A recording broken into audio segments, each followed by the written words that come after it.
Hi YouTube, welcome back to my channel. In today's video I am making a spring wreath. Now I know Easter is Sunday, I was going to do like an Easter themed wreath, but I want to have this up on my door or in the house all spring long and summer, so I decided to do a spring wreath instead.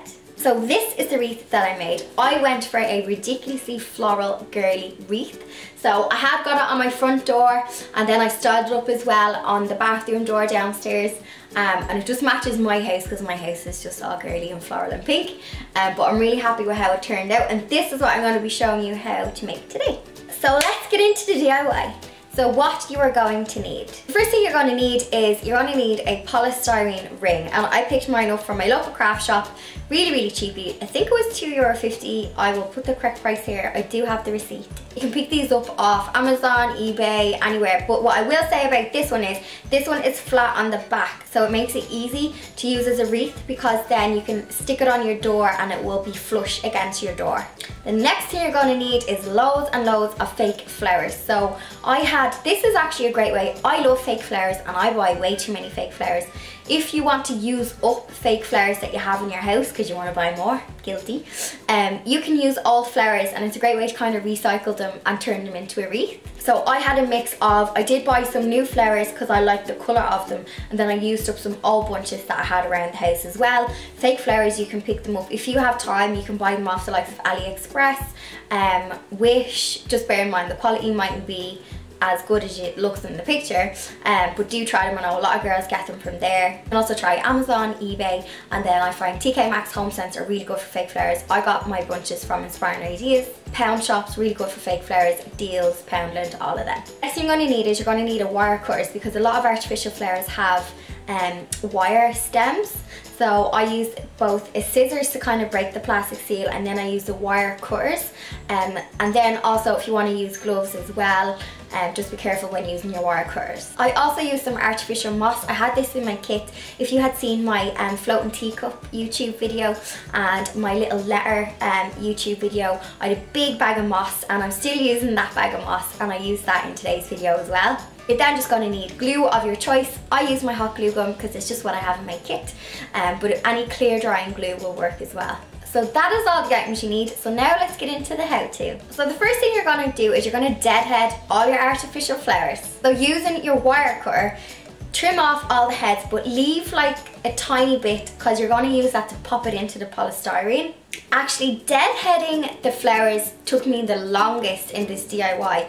Popping them all into place was the easy part. Actually using the wire cutters to deadhead everything, that was the most time consuming for me. It wouldn't be a YouTube video if Blondie didn't get in the scene.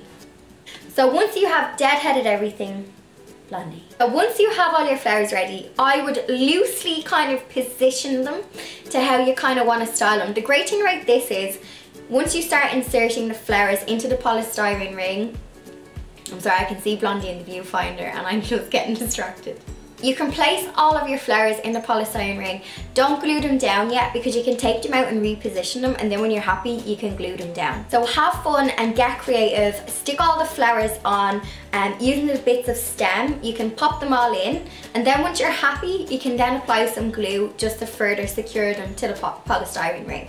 So I had run out of flowers and I decided to use some of the artificial moss that I had in my kit on the top to kind of make it look like it was a mossy kind of wreath, and then I started with small flowers into the big flowers at the bottom. So that's kind of how I stuck mine on, and I just used my glue gun to apply the moss. The great thing about the glue gun is it dries really quickly. So once I was happy with my wreath and how everything was kind of stuck on and nothing was falling off, I then just popped a little bow on top. I used my glue gun to glue it on, and I just popped on a bow. It's like a kind of rosy pink kind of shade, and I think it kind of complements the wreath nicely. If you are making an Easter wreath, this is where you could kind of get creative and you could pop in, like there was so much stuff from the craft shop, you could pop in like little mini Easter eggs in the same colour, and you could pop in little bunnies, anything, little birds. You could really get creative and throw some kind of things from your craft kit, use your hot glue gun and just pop them onto your wreath. So that is my finished wreath. So I really like it. The great thing about it is, because this is the style in my house, like this is something that I can kind of keep up all year round, because it's my kind of like shabby chic girly style. I also, as I was making this, I was like, this would be a really good wedding DIY. So the likes of my floating teacups and the little letters that I made in another YouTube, I'll make sure to link them below. All of these DIYs, they're really good for like weddings. So yeah, weddings, christenings, all of that kind of good holiday stuff. So from myself and Blondie, we wish you all a happy Easter. I hope you have a fun one, whether you are with family or you're just having a few extra days off work. Enjoy the holiday. If you are new to my channel, please hit that subscribe button and give me a thumbs up if you enjoyed this video. And I will see you all next week in next week's video. Bye everyone. So I'm trying to take a cute thumbnail holding my wreath, and who's behind me? Blondie. So you may as well get in the shot now. You make this job so much harder than it should be. I know. Speak to your audience, Blondie. Speak to them. Blondie, you need to look there at the screen.